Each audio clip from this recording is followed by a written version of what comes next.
Welcome to KTV. Vasant Panchami మాఘశుద్ధ పంచమి నాడు జరపబడును. దీనిని శ్రీ పంచమి అని, మదన పంచమి అని కూడా అంటారు. మాఘశుద్ధ పంచమి సరస్వతి దేవి జన్మించిన రోజు. ఈ పండుగ యావత్ భారతదేశంలో విశేషంగా జరుపుకుంటారు. ఈ రోజు సరస్వతి దేవికి పూజ చేయవలెను. మాఘశుద్ధ పంచమి నాడు వసంత ఋతువు ప్రారంభమగును. ఈనాడు విష్ణువును కూడా పూజించాలి. సరస్వతి దేవిని మాఘ పంచమి నాడు శ్రీ పంచమి పేరిట ఆరాధిస్తారు. సర్వ విద్యలకు ఆధారం వాగ్దేవే కనుక చిన్న పెద్ద తేడాలు లేకుండా పుస్తకాలు, కళాలు అమ్మవారి దగ్గర పెట్టి ఈ రోజున ఆరాధిస్తారు. సంగీత, నృత్య సాహిత్యాలకు కూడా ఈ దేవియే మూలం కనుక ఆ తల్లిని నృత్యకేళి విలాసాలతో స్తుతిస్తారు.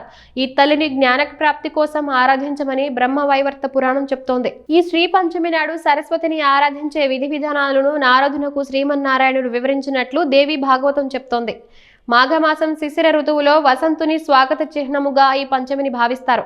ఋతురాజు వసంతుడు కనుక వసంతుని ప్రేమను కలిగించేవాడు, మదనుడు కనుక మదనుణ్ణి, అనురాగవల్లి అయిన రతీదేవిని ఆరాధన చేయడం కూడా శ్రీ పంచమి నాడే కనబడుతుంది.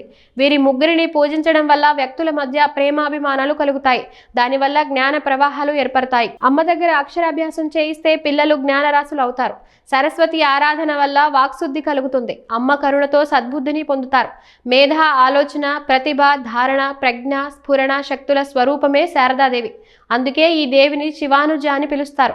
శరన్నవరాత్రులలో మూల నక్షత్రం రోజున సరస్వతి రూపంలో దుర్గాదేవిని ఆరాధించినప్పటికీ మాఘమాసంలో పంచమి తిథి నాట సరస్వతి దేవికి ప్రత్యేక ఆరాధనలు, విశేష పూజలు చేస్తారు. చంద్రిక, చంద్రవదన, తీవ్ర, మహాభద్ర, మహాబల, భోగద, భారతి, భామ, గోవింద, గోమతి, శివాని ప్రతిరోజు గాని, పంచమి నాడు సప్తమి తిథులలో గాని, సరస్వతి జన్మ నక్షత్రం రోజు గాని పూజించిన వారికి ఆ తల్లి కరుణా కటాక్షాలు పుష్కలంగా లభిస్తాయి.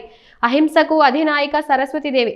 సరహ అంటే కాంతి, కాంతినిచ్చేది కనుక సరస్వతి అయింది. అజ్ఞాన తిమిరాంధకాన్ని దూరం చేసి విజ్ఞాన కాంతి కిరణ పుంజాన్ని వెదజల్లే దేవత సరస్వతి. ఈ అహింసామూర్తి తెల్లని పద్మములో ఆసీనురాలై వీణ, పుస్తకం, జపమాల, అభయ ముద్రను ధరించి ఉంటుంది. అహింసామూర్తి కనుకనే ఈ తల్లి చేతిలో ఎటువంటి ఆయుధాలు ఉండవు.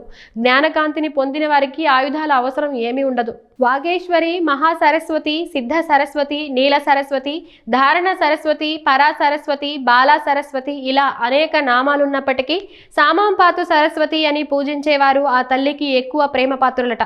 సరస్వతి దేవిని ఆవాహనాది షోడశోపచారాలతో పూజించి సర్వవేళలా సర్వావస్థలయందు నాతోనే ఉండుమని ప్రార్థిస్తారు. వ్యాస, వాల్మీకాదులు కూడా ఈ తల్లి అనుగ్రహంతోనే వేద విభజన చేయడం, పురాణాలు, గ్రంథాలు, కావ్యాలు రచించడం జరిగిందంటారు. పూర్వం అశ్వలాయనుడు, ఆదిశంకరాచార్యులు కూడా ఈ తల్లిని ఆరాధించి ఉన్నారు.